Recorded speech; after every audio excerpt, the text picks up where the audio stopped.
বেরঙের গল্প। এবার দেখব সজারুর বন্ধু চাই। এক বনে ছিল এক ছোট্ট সজারু, নাম তার ও ও। সে নাচতে, গাইতে আর খেলতে খুব পছন্দ করত। বনের সব কিছুই তার ভালো লাগতো। শুধু ভালো লাগতো না পিঠের কাঁটা। সজারুর সারা পিঠে সূচালো তীক্ষ্ণ কাঁটা।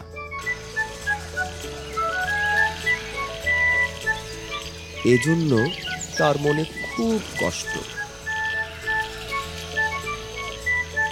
খেলতে গিয়ে সজারু যখন গড়াগড়ি দিত, তখন তার পিঠে কাঁটার সাথে লতা, পাতা, ঘাস ও কাদামাটি লেগে যেত।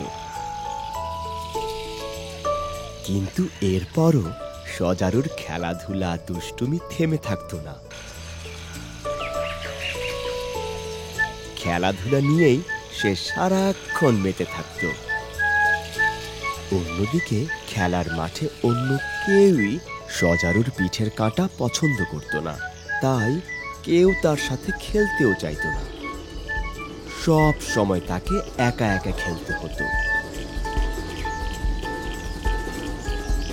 খেলার মাঠে যখন সবাই একসাথে মজা করে খেলতো, তখন ও মন খারাপ করে বাড়ি ফিরে যেত। আবার বনের সবাই যখন বনভোজনে দূরে কোথাও যেত, তখনও খুব ঝামেলা হতো। সবাই রাতে তাঁবুতে একজন আরেকজনের সাথে থাকত, কিন্তু ও এর সাথে কেউ থাকতে চাইতো না।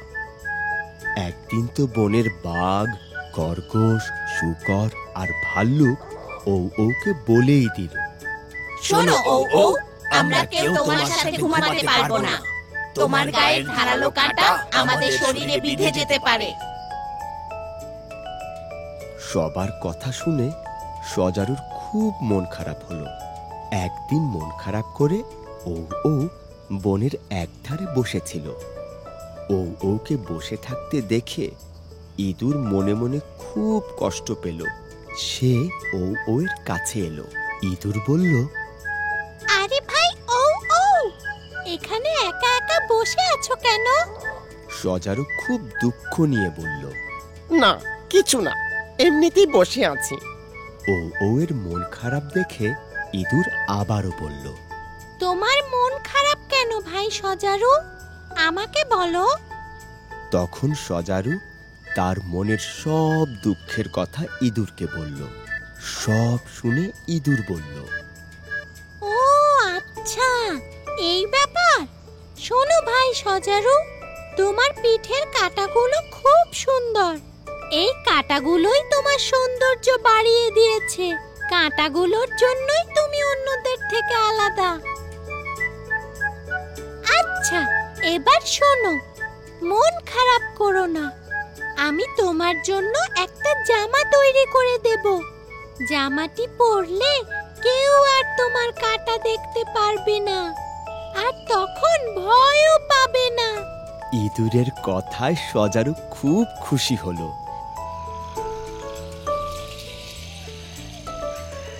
এরপর ইঁদুর সজারুর জন্য বিশেষ জামা বুনতে বসে গেল। সুই সুতা দিয়ে সে দারুণ একটা জামা বানালো। এরপর সে ওকে জামাটি পরতে দিল। জামা পরে সজারু মনের সুখে নাচতে লাগলো।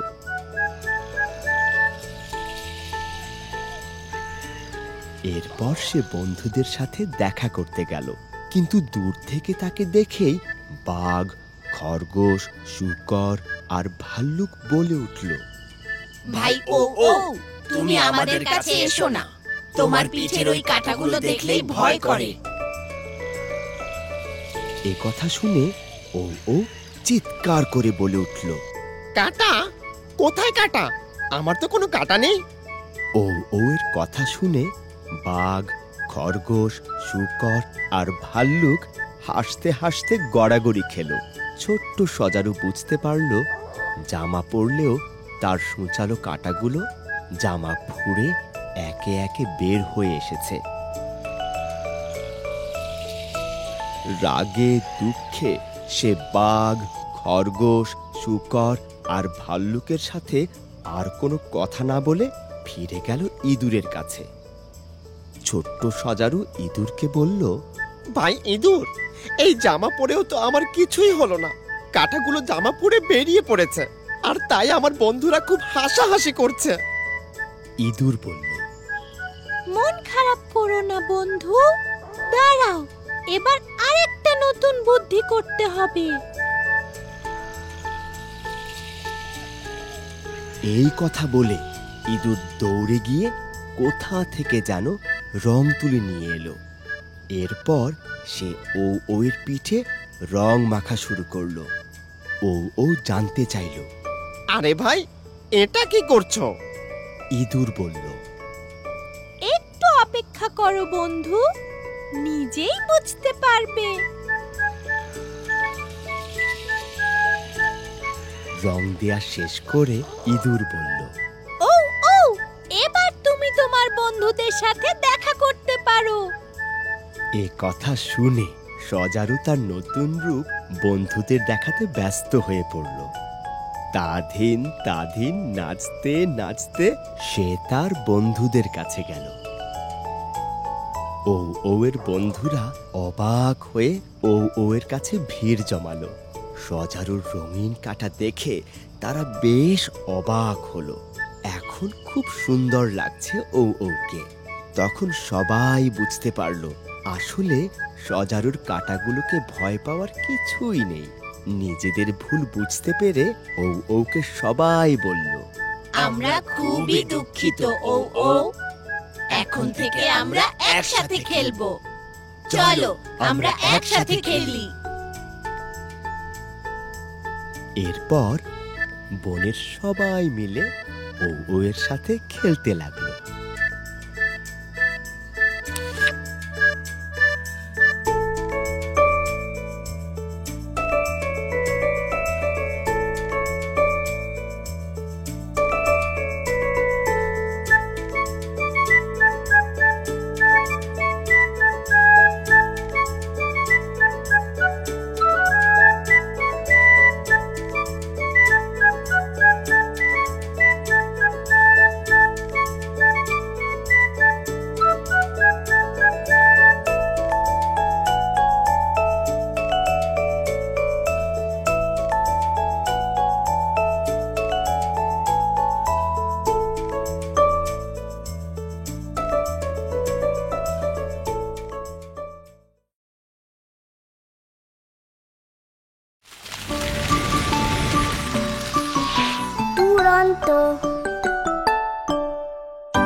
ফেসবুকে ফলো করো এবং ইউটিউবে সাবস্ক্রাইব করো দুরন্ত টিভি।